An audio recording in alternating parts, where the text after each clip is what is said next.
Hey everyone, welcome to SriSen. இன்னைக்கு இந்த வீடியோவில் எனக்கு ரொம்ப பிடிச்ச ரெசிபி தொம்யம் சூப், அதுவும் சிக்கன் தொம்யம் செஞ்சுருக்கோம்.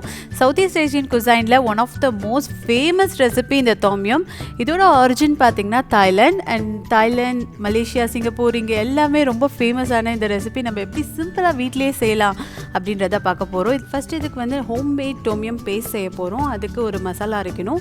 ஸோ சிக்கன் சாட்டே வீடியோ பார்த்திங்கன்னா அதே மசாலா தான், அது கூட சில இன்க்ரீடியன்ஸ் ஆட் பண்ண போகிறோம். லெமன் கிராஸ், கொஞ்சம் வெங்காயம், அதுக்கப்புறம் பூண்டு, கலாங்கல், இது எல்லாமே நான் சாப் பண்ணி வச்சுருக்கேன். அது கூட 2-3 ரெட் சில்லி, இது எல்லாமே போட்டுக்கலாம்.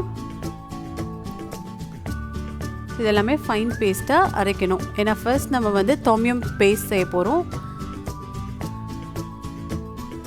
இது கூட ஒரு 1/2 ஸ்பூன் சீரகம், இன்னும் கொஞ்சம் 1/2 ஸ்பூன் சோம்பு,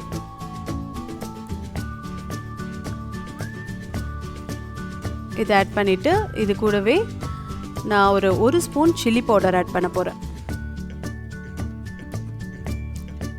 நெக்ஸ்ட் ஒரு 1/2 ஸ்பூன் உப்பு, இதெல்லாம் ஆட் பண்ணிவிட்டு இது கூட ஒரு 3 ஸ்பூன் நாட்டு சக்கரை ஆட் பண்ணுறேன். தொம்யம் பேஸ்ட் வந்து நீங்கள் கடையிலேயே கிடைக்கும். ஸோ நம்ம வீட்டிலையே செய்யலாம் அப்படின்றதுனால வீட்டில் ட்ரை பண்ணுறோம். அண்ட் இது கூட 1 ஸ்பூன் ஃபிஷ் சாஸ் ஆட் பண்ணுறேன். Next 2 spoon homemade soya sauce add பண்ணுறோம். இது கூட கொஞ்சமாக வெஜிடபிள் ஆயில் சேர்த்துக்கலாம். நெக்ஸ்ட்டு லைம் லீவ்ஸ் ஆட் பண்ணுறோம். அது கூட இன்னும் கொஞ்சம் மிளகா ஆட் பண்ணிவிட்டு ஒரு 2 ஸ்பூன் புளி தண்ணி அதையும் ஆட் பண்ணிக்கலாம். நெக்ஸ்ட் இது கூட நான் கொஞ்சம் காஞ்ச மிளகாய் ஊற வச்சுருந்தேன், அதையும் ஆட் பண்ணிவிட்டு அதே தண்ணி ஆட் பண்ணி நம்ம நல்ல பேஸ்ட்டாக அரைச்சிக்க போகிறோம். இது நிறைய மிளகா இருக்குதுன்னு பார்க்காதீங்க, ஏன்னா இனிப்பு, அதுக்கப்புறம் புளிப்பு, அந்த லைம் லீவ்ஸோட ஃப்ளேவர் எல்லாமே சேர்ந்து ஒரு டிஃப்ரெண்ட்டாக இருக்கும். நெக்ஸ்ட் ஒரு பேனில் ஒரு ஸ்பூன் நல்லெண்ணெய் போட்டுட்டு இதில் நம்ம அரைச்ச மசாலாவை ஆட் பண்ணி இது நல்லா வதக்க போகிறோம். நம்மளோட சட்னிலாம் செய்வோம்ல, அந்த மாதிரி இது நல்லா திக்காகிற வரைக்கும் வதக்கணும். ஸோ ஒரு 10 மினிட்ஸ் நல்லா இது வதங்குச்சுன்னா திக்காகிடும். இந்த மாதிரி கன்சிஸ்டன்சி இருக்கணும். இது நம்ம ஸ்டோர் பண்ணி வச்சுக்கலாம். இதில் நூடுல்ஸ் செய்யலாம். இப்போ நம்ம சூப் செய்ய போகிறோம். ஸோ இந்த சூப் ரொம்ப யம்மியாக இருக்கும்.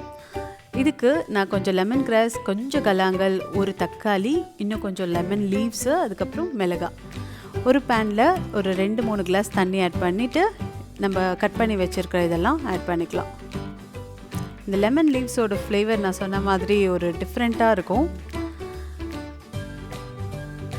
எல்லாமே போட்டு இது நல்லா பாயில் ஆகட்டும். ஸோ ஆனியன் வேணும்னா போட்டுக்கலாம், ஏன்னா நம்ம பேஸ்ட்லேயே அரைச்சி தொட்டு நான் ஆட் பண்ணலை. இது நல்லா கொதிக்கட்டும். இது கூட நம்ம அரைச்சி வச்ச தொம்யம் பேஸ்ட்டை ஆட் பண்ண போகிறோம். நான் 1 ஸ்பூன் ஆட் பண்ணுறேன். உங்களுக்கு இந்த ஃப்ளேவர் எவ்வளோ வேணுமோ அதுக்கேற்ற மாதிரி ஆட் பண்ணலாம். 1லேருந்து 2 ஸ்பூன் வரைக்கும் ஆட் பண்ணால் கரெக்டாக இருக்கும்.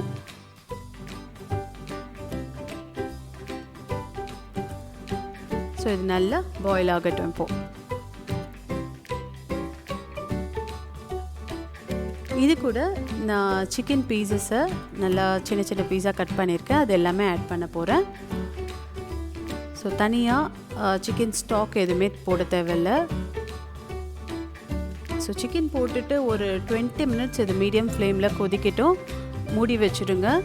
ஸோ நல்லா கொதிச்சிச்சுன்னா சூப்பராக அந்த சிக்கன் ஃப்ளேவரும் இறங்கிடும். நல்லா கொதிச்சுட்டு இருக்குது. இப்போது ஒரு 1/2 லெமனை புழிஞ்சு விட்டுக்கலாம்.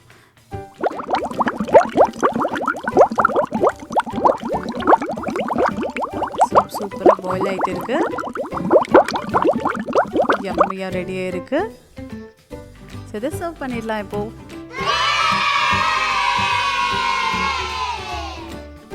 இந்த சூப் பார்த்திங்கன்னா மழை டைமில் கோல்டு இருக்கும்போது சாப்பிட்டோன்னா நல்ல ரிலீஃப் கிடைக்கும். ஸோ இந்த சூப்பை கண்டிப்பாக ட்ரை பண்ணுங்கள், கிட்ஸ்க்கும் ரொம்ப பிடிக்கும். இந்த வீடியோ பிடிச்சிருந்தா லைக் பண்ணுங்கள், உங்கள் ஃப்ரெண்ட்ஸ்க்கு ஷேர் பண்ணுங்கள். நம்ம சேனலுக்கு மறக்காமல் சப்ஸ்கிரைப் பண்ணிவிடுங்க. பக்கத்தில் இருக்க பெல் ஐக்கானும் ப்ரெஸ் பண்ணிவிடுங்க. தேங்க்யூ ஃபார் வாட்சிங். பாய்.